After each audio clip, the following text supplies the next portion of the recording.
All right, so today we are going to study tort. Okay, now what is law of tort? तो tort का मतलब क्या है? So let's track its origin. Tort is derived from the word tortus.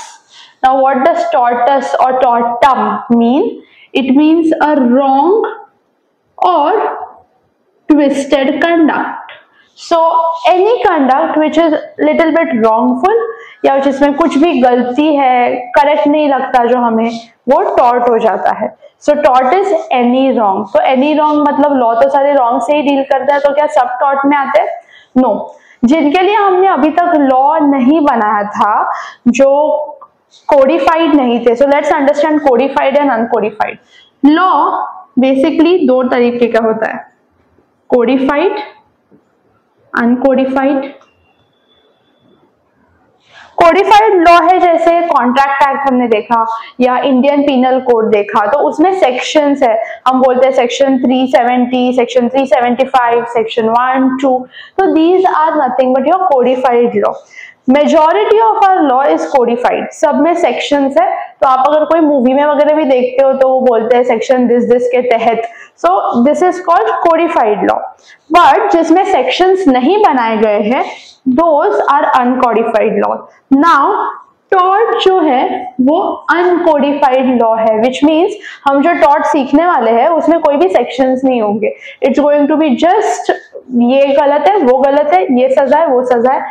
ऐसा कुछ नहीं है कि सेक्शन 1 है ये गलत है, सेक्शन 2 में ये सजा है. Nothing like that. So tort is which type of law? Codified और uncodified? Uncodified. Very good, uncodified law. Remember this. Now जो भी छोटे मोटी चीजें हैं जो गलत है, छोटी मोटी ट्विस्टेड कंडक्ट है, रॉन्ग है, वो सारे टॉर्ट में आ जाते हैं. सो डज दिस मीन कि सारे छोटे मोटे गलतियां हमें टॉर्ट में ही मिलेगी? नो. जो छोटी मोटी गलतियां हमें टॉर्ट में मिलती है, समटाइम्स वो क्राइम में भी हमें मिलती है. तो इस समय हमें क्या करना चाहिए?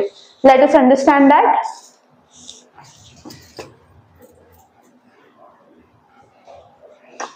Okay, now so let's take an example, defamation. Defamation मतलब किसी का नाम खराब करना, किसी को डिफेम करना. So defamation is actually an injury to reputation. So we live in a society and we behave in a rightful way and we always want कि दूसरों की नजरों में हम हमेशा अच्छे बने रहे, हमें कोई बुरा ना बोले या किसी के नजरों में हम बुरे ना दिखे. बट डिफेमेशन से इंसान क्या करता है? किसी के बारे में कुछ बुरा फैला देता है, बिकॉज ऑफ विच उसका रेप्यूटेशन टैम्पर होता है. Again this is a very common thing shown in a lot of movies कि कोई किसी का नाम ही खराब कर रहा है. Okay, so this is called defamation. Okay, now हम डिफेमेशन के बारे में आज ही के सेशन में आगे इन डिटेल पढ़ने वाले हैं. But right now let's stick to the point कि क्राइम और टॉर्ट में सिमिलैरिटी क्या है. तो डिफेमेशन जो है वो क्राइम में भी दिया है, टॉर्ट में भी दिया है, विच मीन्स डिफेमेशन एक क्राइम भी है जिसके लिए आपको इम्प्रिजनमेंट भी हो सकती है,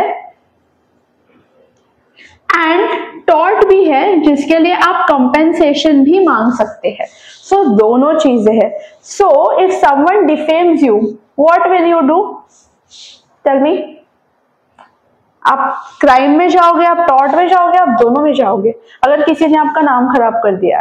डिपेंड्स ऑन किस लेवल पे किया है. गेस तो वो क्राइम में बहुत बुरे लेवल पे किया है, वो क्राइम में जाएगा. टॉर्ट में आपको पैसा नहीं चाहिए. नहीं, I would want the person to suffer. Would you want both? Possibly, yes. So will you go under both? Yes. That is what law tells you cannot do. Okay? So what law says is कि आप now what, ये एक legal maxim है. Again we will learn legal maxim in our upcoming part. तो legal maxims के हिसाब से one of our legal maxims says कि जब आप एक दो आपके पास रेमेडीज होते हैं, आपको एक ही रेमेडी पिक करनी है. आप एक चीज के लिए दोनों रेमेडीज पिक नहीं कर सकते. So you either go for crime. Now that doesn't mean कि क्राइम में आपको कंपेंसेशन नहीं मिलता, आपको क्राइम में भी कंपेंसेशन मिलता है. ठीक है. So if you go under criminal law तो उसमें भी इनको इम्प्रिजनमेंट भी होगा और कंपेंसेशन भी मिलेगा, दोनों हो जाएगा. बट आप दोनों नहीं कर सकते। आप क्रिमिनल लॉ में भी गए, अब उस इंसान को सजा भी हो गई, उसने आपको पैसे भी दिए, वापस आप जा रहे हो अभी मुझे इसको टॉर्ट के अंदर भी अटकाना है, you can't do that. You have to choose either of this and let go the other. This is called waiver. Waiver का मतलब है you let go of one thing because you choose the other. If you choose this, you let go of tort, you waive off tort. If you choose tort, you waive off crime. Is this clear? Yes. Okay. So बहुत से ऐसी चीजें रहेगी जो आपको tort में और crime में दोनों में मिलेगी। Okay, but we are going to study कि टॉर्ट में कौन सी चीजें हैं। They may again repeat in your criminal law, but it is up to us to choose what remedy we want. Now let us move ahead with tort. What is the aim of tort? अभी हमने देखा कि tort में compensation मिलता है। Tort में you can't really sentence a person to imprisonment. So the aim of tort is compensation. It is majorly to seek compensation for the wrongful things done to us. Now, compensations are of two types again, liquidated and unliquidated. Let us understand this with an example. Let's say आपने किसी से कोई 2000 rupees की चीज ले ली, okay? अब आपने वो 2000 रुपए की चीज ली, आप घर पे लेके गए एंड यू रियलाइज कि वो चीज एकदम ही यूजलेस थी, इट वाज नॉन फंक्शनल। जिस मेजर मोटिव के लिए उसे लिया था वही चीज उसमें फुलफिल नहीं हो रही है। Now what will you do? आप उस इंसान को वापस चीज दे दोगे? And how much will you seek again from them? 2000। आपको पता है 2000 ही आपको वापस चाहिए, कुछ सोचना पड़ता है इसमें? नहीं। This is called liquidated damages.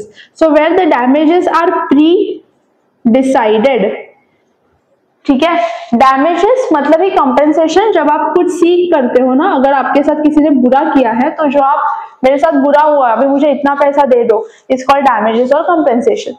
Liquidated damages are pre-decided. आपको पता होता है कि इतने का कॉन्ट्रैक्ट है, कुछ भी प्रॉब्लम हुआ तो इतना वापस देना है। But unliquidated damages are not decided. अब लेट्स से आप सड़क से जा रहे थे, भेलपुरी खा रहे थे, सामने से एक गाड़ी आई और वो गाड़ी ने एक्सीडेंट कर दिया। अब क्या आपने वो गाड़ी वाले के साथ डिस्कस किया था कि जब तू मेरा एक्सीडेंट करेगा लाइफ में आगे जाके जब भी, तो यू हैव टू पे me this much etcetera? Do you know कितना वो आपको पे करेगा? नहीं। यहाँ पे आप लोग कोर्ट में जाओगे और कोर्ट उसके डिस्क्रिशन पे, okay that's a new word, discretion. What is discretion?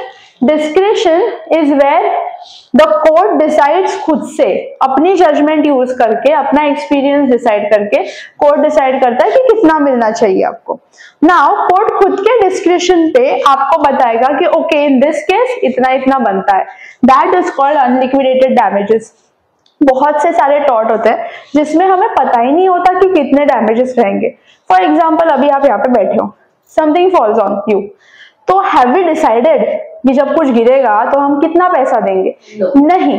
किसी ने नाम खराब कर दिया तो क्या आप दुनिया के सारे इंसानों के साथ जाके डिस्कशन करते हो कि जब तू नाम खराब करेगा you have to pay this much, जब तू नाम खराब करेगा you have to pay this much? No, these things are not decided and hence it is unliquidated which means not decided in advance.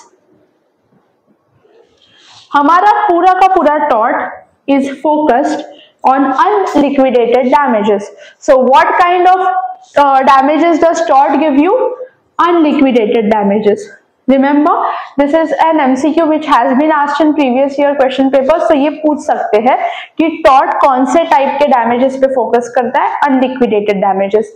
Even fact principle questions में भी इस तरीके के क्वेश्चंस आते हैं कि in this scenario which kind of damages will be awarded?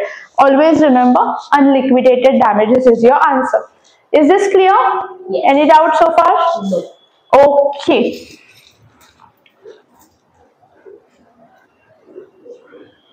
Now, what is a legal maxim? Legal maxim होता है जैसे कि लैटिन में कोई कहावत है बट वो लैटिन लैंग्वेज में है। सो मेजर अपना जो लॉ है वो हमने तो ब्रिटिशर्स से लिया क्योंकि वो हम पे राज करके गए। उन्होंने उससे पहले लैटिन लैंग्वेज से लिया। सो पूरा जो अपना लॉ है उसमें जो मैगजीम्स है वो लैटिन है। Okay, now so these are the first two maxims. Now let us understand injuria मतलब लीगल इंजूरी। ओके, अब what is legal injury? Legal injury मतलब violation of any of your right. आपका कोई भी हक है और वो वायोलेट किया गया। वायोलेट करना मतलब वो हक आपसे छीनना या वो हक आपको प्रैक्टिस करने ना देना। That is violation of your legal right. अगर आपका लीगल राइट आपसे छीन लिया गया, it is called legal injury. ये समझ में आया? Yes. Sine is without and damnum is actual damage. So, अगर आपको लीगल इंजुरी हो रही है बट एक्चुअल नुकसान नहीं हो रहा है, what does this mean? Let's understand this with a case. So Ashby versus white case में क्या हुआ था? एक इंसान था जो वोट करने गया और वहां के रिटायरिंग ऑफिसर ने उसे वोट करने से मना कर दिया। उसने बोला आप वोट नहीं कर सकते। बस इस इंसान के पास सारे डॉक्यूमेंट्स थे, so there was no real reason to not let him vote. जैसे अपने पास आधार कार्ड और वोटर आईडी वगैरह लगता है, वैसे उधर जो भी लगता है he had everything, but he was still not allowed to vote at all. अब wasn't it his right to vote? Yes. But वो राइट उससे छीन लिया गया, so it was violated. So legal injury हुई थी। बट दो पार्टीज थी who were of course contesting.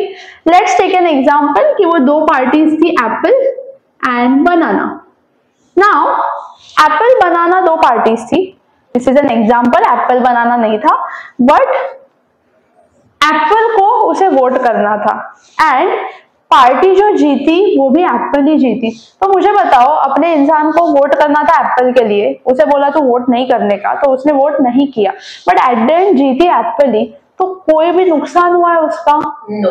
Has he suffered any actual damage? No. सो यहाँ पे एक्चुअल डैमेज नहीं हुआ था। अभी आपको समझ में आया? जब उसका राइट ले लिया गया बट उसका कोई नुकसान नहीं हुआ, हक गया, ऑन पेपर उसका हक ले लिया गया बट एक्चुअल रियलिटी में उसका कोई नुकसान नहीं हुआ। लॉ बोलता है even in this scenario it is a tort. So what is tort? Tort is not saying कि आपका कुछ नुकसान हुआ कि नहीं। टॉर्ट ये देख रहा है कि आपका राइट छीन लिया गया, अगर आपका राइट छीन लिया गया तो we are there to help you, but आपका नुकसान हुआ और कुछ राइट वाइट नहीं था तो we can't help you. Let us understand that as well. यहाँ पे क्या हो रहा है? एक्चुअल नुकसान हो रहा है किसी का बट कोई भी लीगल इंजुरी नहीं है। So this was in a famous case called Gloucester Grammar School. अब इस केस में क्या हुआ था? Gloucester Grammar School के केस में there was one school जो काफी सालों से काफी अच्छा पढ़ा रहे थे, उनके पास काफी स्टूडेंट्स आ रहे थे, सब सही चल रहा था। अचानक उसके बाजू में ही किसी ने सिमिलर स्कूल सेटअप किया, lower fees and everything very competitive, because of which अभी जितने बच्चे उनके पास आ रहे थे वो उनके पास जाने लग गए। अब मुझे बताओ, क्या अपने पुराने वाले स्कूल का कोई नुकसान हुआ है या नहीं हुआ है? Yes. ऑफ कोर्स नुकसान हुआ, क्योंकि आधे बच्चे उधर चले गए, काफी नुकसान हुआ। बट मुझे बताओ, बाजू में स्कूल सेटअप करना या एनीथिंग कॉम्पिटिटिव कुछ भी सेटअप करना, is this a crime? No. Forget crime. Is this anything wrong? Does this take any of your legal right? No. आपका कोई भी हक है कि अगर मेरा क्लास है, मेरे क्लास के बाजू में क्लास नहीं रखने का, ऐसा कोई हक होता है अपना लीगल राइट? नहीं होता। सो इसमें क्या हुआ? उनका काफी सारा डैमेज तो हो गया लेकिन कुछ भी लीगल राइट वायोलेट नहीं हुआ था। तो लॉ बोलता है कि this is not a tort, तो भैया हम आपकी मदद नहीं करेंगे। तो did you understand what is tort and what is not a tort? Yes. I repeat, अगर आपका लीगल राइट वायोलेट होता है तो वेदर आपको डैमेज हो या ना हो, we are there to help you, this is a tort. But अगर आपका लीगल राइट वायोलेट नहीं हो रहा है तो आपका कितना भी नुकसान होने दो, it's not a tort, that's not our concern. Is this clear what's a tort? Yes. Very good.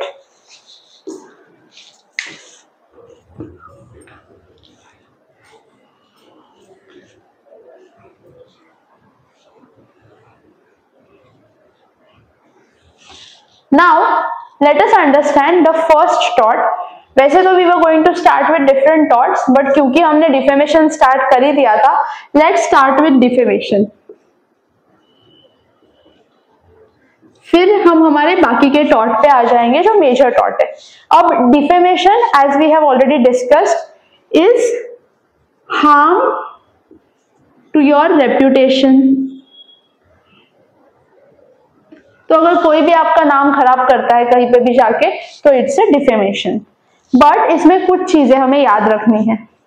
Number 1, it has to be false. क्योंकि लेट से कोई चोर है और उसके बारे में मैं जाके किसी और को बोलती हूँ कि वो चोर है, तो वो चोर है. अब उसमें मैंने कुछ झूठ नहीं बोला.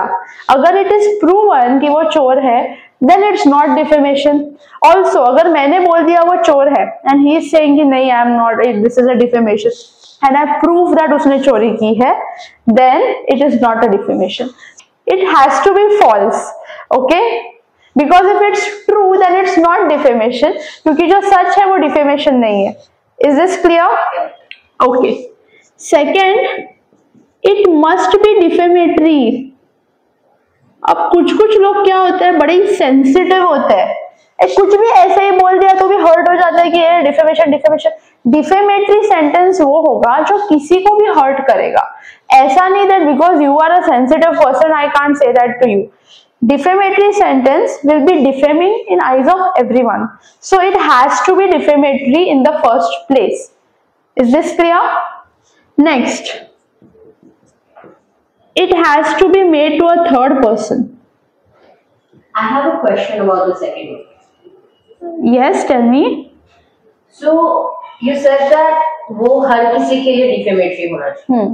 But let's say there is someone who is a handicap. And उसको बोल दिया you cannot do very well just because you're a handicap or something like that. It is defamatory. Now this is see, so of course अभी वो हमें किसी को बोल दिया तो it will not apply to us, but in our eyes is it defamatory or not? In your eyes if I say someone कि अरे you're handicapped you can't do, आपको yeah, so it is defamatory. But it is true, she is a handicap, maybe she cannot do things. हाँ, तो you can't do things well. And again that brings me to the third point. आपने क्या बोला, अगर मैंने किसी handicap को बोला कि you are a handicap, so क्या था, तो वो ये काम नहीं कर सकती तुम. You can't do a work. ये मैंने किसको बोला? हैंडीकैप. अभी वहां पे कोई और था? नहीं. उसी को बोला. किसके नजरों में उसकी रेपुटेशन कम हो गई? किसी के. So that brings me to the third point, that it has to be made to a third person. मैं आप ही के नजरों में आप ही की रेपुटेशन खराब कर ही नहीं सकती. So if I come and tell you that you know what, you are this, you are that and whatever, I can say anything, it is not defamation, क्योंकि मैं आप ही को बोल रही हूँ. किसी थर्ड पर्सन के नजरों में आपका कुछ नहीं जा रहा, तो it is not defamation. Okay, so defamation is of two types. It is oral and written. Oral defamation को हम slander बोलेंगे and written defamation को हम libel बोलेंगे. Now don't remember this as oral and written, rather you can remember it as temporary and permanent. So obviously इन दोनों में से कौन सा ज्यादा खतरनाक है? Permanent वाला, because it is permanent. So slander में थोड़ी कम compensation है, libel में punishment ज्यादा है. If you go under crime, अगर tort में आते हो तो libel में compensation ज्यादा है. So oral defamation में compensation कम क्यों है? बुरा ही तो बोला गया है, but it is in memory, it can get erased.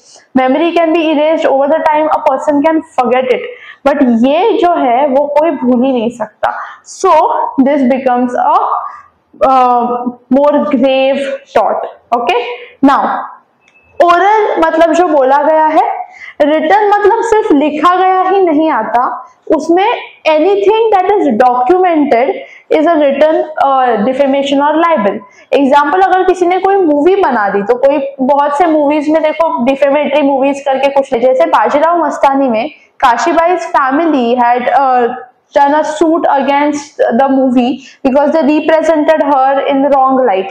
या फिर recently छावा मूवी में, छावा मूवी के time Shirke family has filed a case against the movie Chhawa because they have shown the ancestors of Shirke family betraying Sambhaji Maharaj. So ये सब है defamations against written or permanent sort of defamation, and these are libels. Okay, I hope ये आप समझ गए. Is there any doubt in this? No. Okay, now the next one under defamation is innuendo. Innuendo. What's innuendo? Innuendo is a thing which can sound very innocent but it is actually defamatory.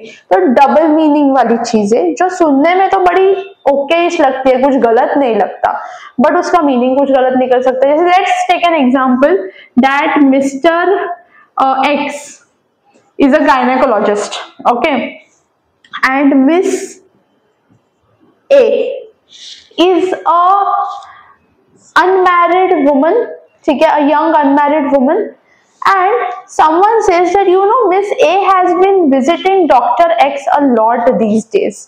तो ये सुनने में क्या है, बहुत ही innocent comment लगती है कि ठीक है, कोई डॉक्टर के पास जा रहा है, इसमें कोई बड़ी बात नहीं है.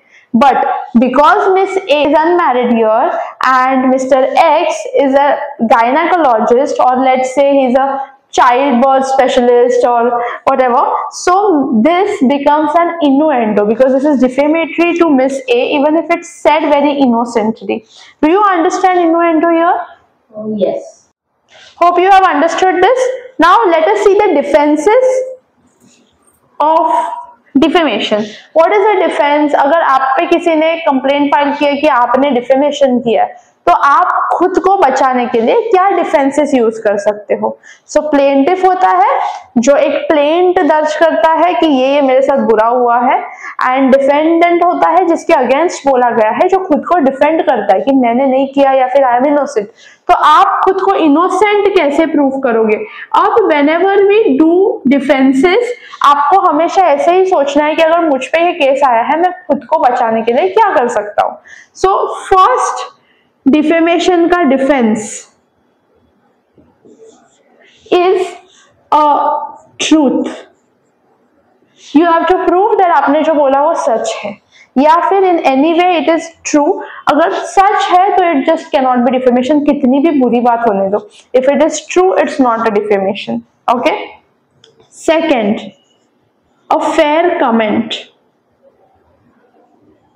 सो ऑफन टाइम्स ये होता है ना, आपके फ्रेंड्स अगर कोई मूवी देख के आते हैं, फिर आप बोलते हो कि अरे काफी अच्छी मूवी थी, या बोलते हो अरे क्या बकवास मूवी थी, मुझे अच्छा ही नहीं लगा, कुछ भी पोर्ट्रे किया था, या it was a very boring movie. Now all of these are not defamation, these are just fair comments.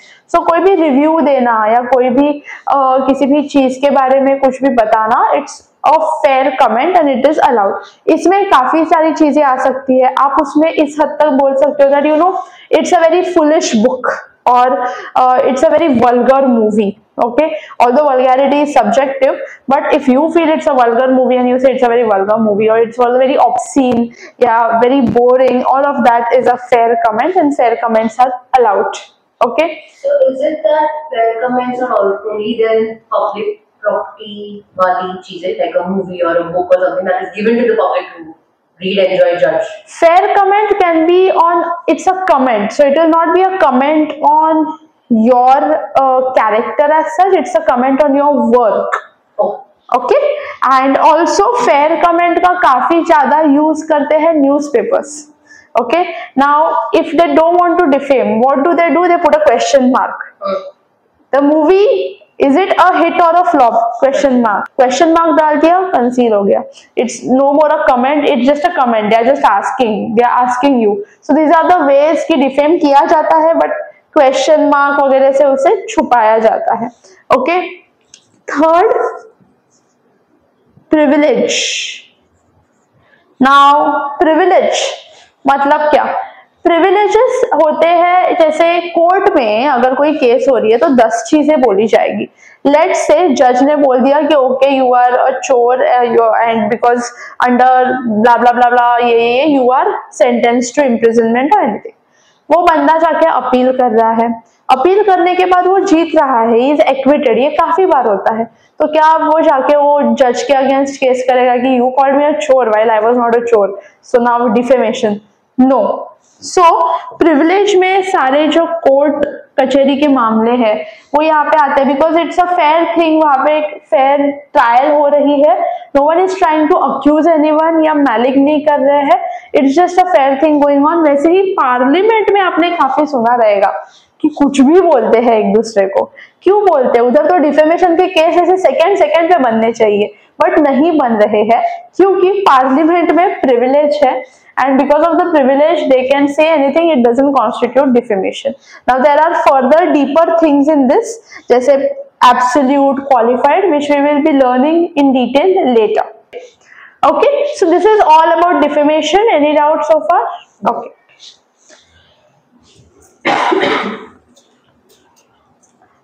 Okay, now we will be just going through few more taught which we will be discussing in our next lecture in detail, but for now because we will be ending this session, तो समझ लेते हैं कि और किस तरीके के taught है।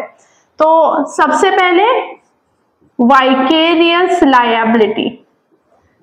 vicarious liability क्या होती है? vicarious liability मतलब अगर let's say कोई नौकर है, ठीक है, a servant is driving a car and he does something wrong, ठीक है, and उसका कोई मास्टर भी है, तो ये सर्वेंट ने कुछ गलत कर दिया, sounds like a famous Indian case.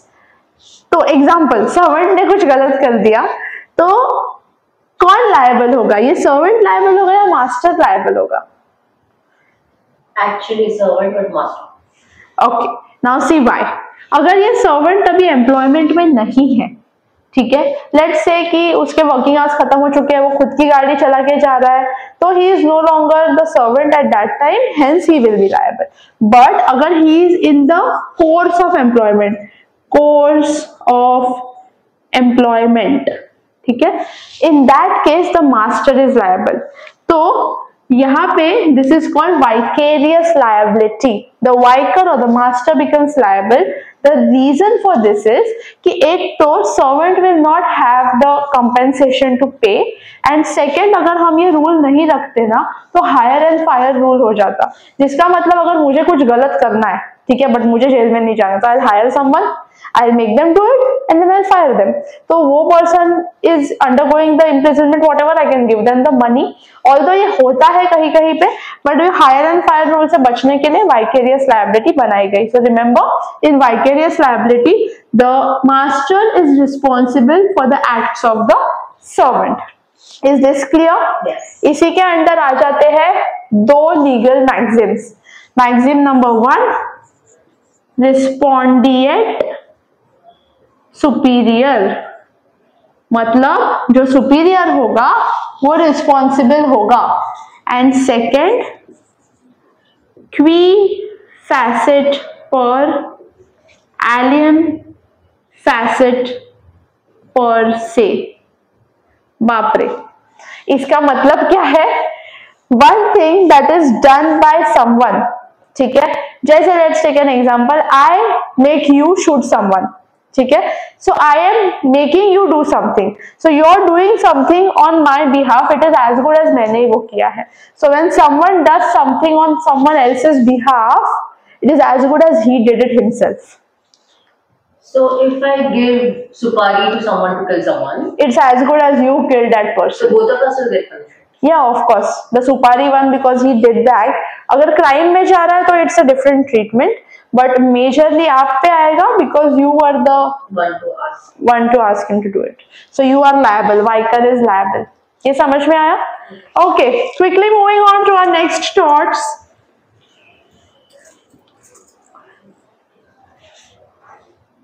Strict liability. बड़ा ही फेमस केस है राइलैंड वर्सेस फ्लेचर। समझते हैं इसमें हुआ क्या था। दो नेबर्स थे, ठीक है, for now let's take A and B, ये दोनों नेबर्स थे। बी ने क्या किया, अपने जमीन पे एक मस्त रिजर्वॉयर बनाया, ओके, और ऑफ कोर्स वो रिजर्वॉयर था तो नीचे से ऐसा पानी का सब चीजें चल रही थी। बी का था माइंस, ओके। अब इसमें क्या हो गया, बीच में कुछ हो गया प्रॉब्लम, ये पानी सारा इसके माइंस में चला गया। अगर माइंस में पानी चला गया तो are those mines useful now? No, it's all gone. So ये रायलैंड वर्सेस फ्लेचर से आ गई स्ट्रिक्ट लायबिलिटी। स्ट्रिक्ट लायबिलिटी बोलती है कि अगर आप आपकी जमीन पे कोई भी डेंजरस चीज लाते हो, कोई भी डेंजरस चीज लाते हो और वो एस्केप करती है और वो बाजू वाले को डैमेज करती है, अगर ये तीन चीजें हो गई तो आप स्ट्रिक्टली लायबल हो। बाजू वाला मीन्स मोस्टली नेबर ही होगा। If you bring something on your property and it escapes, it's going to your neighbour and it's causing them damage, then it is strict liability. अब पानी डेंजरस नहीं होता, but इतना सारा पानी डेंजरस होता है। सो पानी, एनिमल, पॉइजनस गैस अगर आपने लाया और वो अगर निकल गया और बाजू वाले, all of that makes you, या they are also dangerous. Rocket चला गया, हाँ, strict liability, okay. So all of these is strict liability. इतना समझ में आ गया। अभी स्ट्रिक्ट लायबिलिटी में एक छोटा सा प्रॉब्लम था, क्या है, काफी अच्छा लॉ बनाया लेकिन उसमें डाल दिए एक्सेप्शंस। एक्सेप्शंस डाल दिए 5। तो अगर एक्ट ऑफ गॉड है, मतलब अगर भगवान के कारण कुछ हो रहा है, तो लेट्स से इसमें इसकी कुछ गलती नहीं थी लेकिन काफी सारी बारिश हो रही है, अगर आपने ओ माय गॉड देखा है तो एक्ट ऑफ गॉड, सुनामी आई, कुछ भी आया, अर्थक्वेक आया, act of God. Most of the insurance contracts are based on act of God. अगर भगवान के कारण कुछ हो रहा है तो we are not responsible, that was oh my God first. तो एक्सेप्शंस में आ गया एक्ट ऑफ गॉड, अगर वो बंदे की गलती नहीं है बट बहुत सारी बारिश के कारण पानी चला गया तो he is not liable. Second, third party ने अगर कुछ किया है, उसने कुछ नहीं किया, थर्ड पार्टी ने कुछ कर दिया तो ही इज नॉट रिस्पॉन्सिबल, ठीक है। सो लेट्स से बीच में से चूहा आके और खा के गया पाइप को, तो उसकी थोड़ी गलती है, तो ही इज नॉट रिस्पॉन्सिबल, ठीक है। थर्ड, अगर इसने कंसेंट दिया है, इसको पूछा गया मैं रिजर्वॉयर बनाऊं, काफी बड़ा रिजर्वॉयर बनाऊंगा, चलेगा? ही सेड हाँ बनाओ, कोई प्रॉब्लम नहीं है, तो इसने कंसेंट दिया, बात खत्म, भी कुछ भी डैमेज होने तो उसने कंसेंट दे दिया है, ठीक है। तो ऐसे सारे उन्होंने इसमें एक्सेप्शंस बना दिए, तो यहां तक तो कोई प्रॉब्लम नहीं था। बट फिर हो गई एक बड़ी बात in India, the Bhopal gas tragedy. Have you heard of this? Yes, it is also called as oleum gas case और it is also called MC Mehta versus Union of India। काफी सारे इसमें आप MC मेहता देखोगे, we will talk about that in our upcoming lectures। Now, इसमें क्या हुआ, in the उनकी जो फैक्ट्री थी उसमें से पॉइजनस गैस जो था, ओलियम गैस, लीक हो गया एंड बिकॉज ऑफ विच काफी लोगों को प्रॉब्लम हो गई। अब अगर इंडिया उसमें स्ट्रिक्ट लायबिलिटी केस लगाती तो ये बच जाते। Now after such big destruction, after so many people dying and not just dying, getting injured, in fact वो इतना ज्यादा disastrous था कि many years after that जो बच्चे पैदा हुए वो deformities के साथ ही पैदा हो रहे थे because वो गैस inhale हुई थी। तो इतने बड़े केस में अगर हम strict liability केस लगाते तो वो बच जाते। इसीलिए इंडिया ने बनाया अपना खुद का absolute liability case। Now what is absolute liability?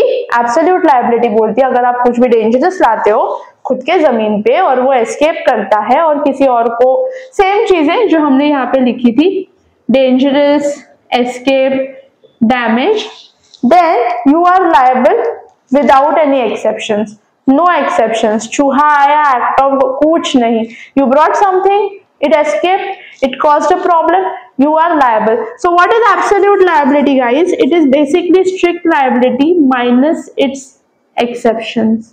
Is this clear? Yes। Okay, so this is strict and absolute liability. So absolute liability is something, a product of India. So does strict liability still exist in India? Strict liability, because we have an absolute liability now, so strict liability has no standing So now. insurance companies also have to follow absolute liability? No, absolute liability क्या है? आप अगर अपने जमीन पे कुछ ला रहे हो, वो एस्केप करके किसी को कुछ प्रॉब्लम क्रिएट कर रहा है, तो I am absolutely liable. Insurance company वाले क्या ला रहे हैं जो एस्केप कर रहा है? इंश्योरेंस कंपनी वाले मुझे for example the same reservoir mine. Now it was an act of God because the chuha cut off the mine. No, chuha is not act of God. Act of God is all the natural calamities. बहुत बारिश हुई. हाँ, बहुत बारिश हुई. Reservoir leak हो, वो mine में चला गया. तो under absolute liability, insurance guy will not help you. Under absolute liability, he will. Absolute liability does not apply to the insurance insan. Understand, A and B are neighbors, right? A के वजह से कुछ भी B के इधर गया, B को problem हुआ, तो A is responsible to B. B A पे केस करेगा. इंश्योरेंस पिक्चर में, इंश्योरेंस पिक्चर में ही नहीं है. इंश्योरेंस वालों का कॉन्ट्रैक्ट एक्ट में आता है, वो कॉन्ट्रैक्ट वो अलग जाएगा. वो करेक्ट है, कॉन्ट्रैक्ट में है वो correct. Yes, it does not apply. It applies only to the neighbors. So in our today's session, हमने defamation, we have understood what tort is. Tort कहाँ से आया? What unliquidated damages are? What are the types of torts? And हमने 2-3 torts आज cover किए हैं, जैसे defamation, vicarious liability and absolute strict liability. There are more interesting torts under tort law, which we'll be studying in the next session. Do you have any doubts for this session? No. Okay, that will be all then. See you. Thank you.